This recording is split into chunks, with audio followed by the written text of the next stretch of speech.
In front of me is REALME C55, and today I would like to show you how you can use App Cloner on this device. First of all, go into Settings and scroll down to Access Apps. Now tap on App Cloner over here and tap on one of your available apps that you wish to clone, like Facebook.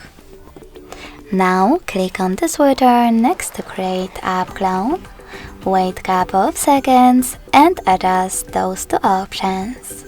You can rename your app and save your name by choosing Save, and also click on when using quick functions and select Always Ask or Open Main App.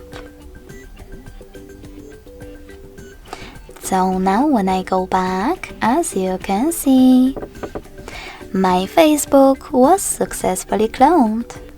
If you wish to delete your cloned app, you can hold it and select Uninstall, or go into the same settings and tap on blue switcher next to Create App Clone. Then confirm your choice in the pop-up. Thanks so much for watching. If you enjoyed this video, smash that like button, comment and subscribe. Bye!